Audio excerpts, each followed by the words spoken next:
Elokuun lopulla Iltalehti uutisoi näyttävästi, että Lidl tuo Suomen markkinoille ruoanlaiton mullistavan monitoimilaitteen, jossa useiden eri kodinkoneiden toiminnot on yhdistetty yhteen älykkääseen laitteeseen. Tekniikasta kiinnostuneena en voinut vastustaa kiusausta, vaan päätin hankkia laitteen ja ottaa selvää, lunastaako se suuret lupaukset.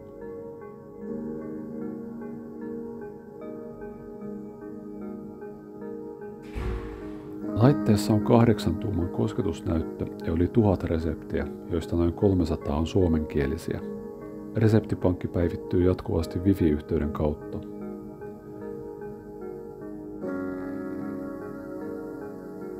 Laitetta markkinoidaan eräänlaisena ruoanlaiton autopilottina. Käyttäjän tarvitsee vain valita resepti, hankkia raaka-aineet ja seurata laitteen ohjeita askel askeleelta. Tavoitteena on tehdä ruoanlaitosta nopeaa, helppoa ja miellyttävää. Mutta toimiiko tämä käytännössä? Onko laite oikeasti arjen pelastaja vai jääkö se alkuinnostuksen jälkeen pölyttymään kaapin perälle, kuten niin monet muut kodinkoneet?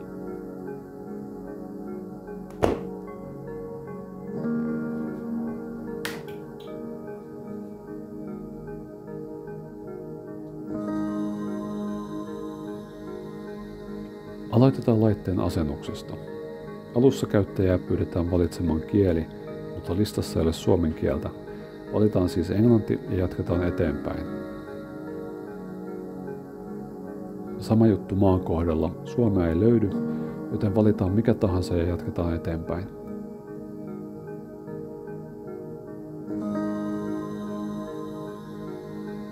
Sitten laite liitetään lähiverkkoon.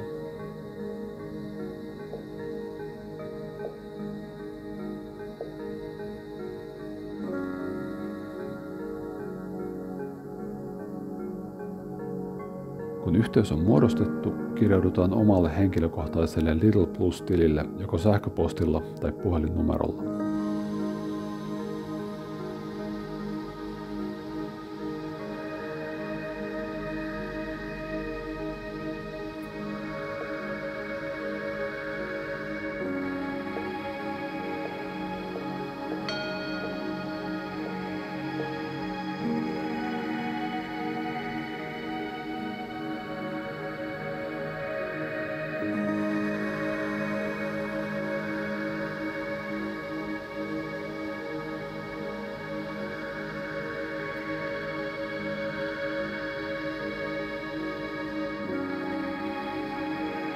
Nyt laite ilmoittaa lataavansa automaattisesti päivitykset.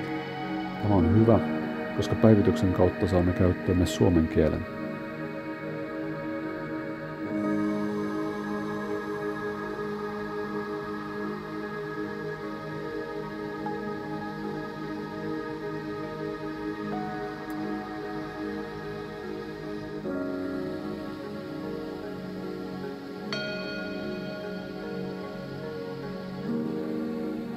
Kun ohjelma käynnistyy uudestaan, asetuksesta voi nyt valita kieleksi suomen.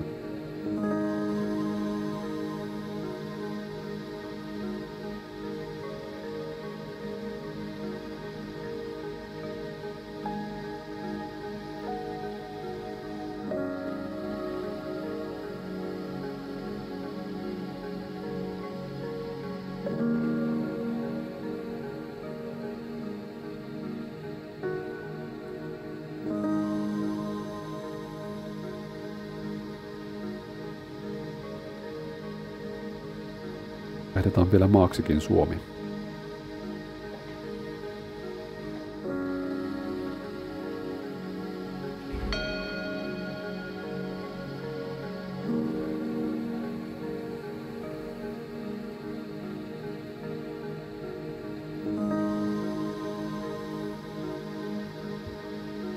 Ohjelman käyttöliittymä koostuu 2 osasta: ohjelmat ja reseptit.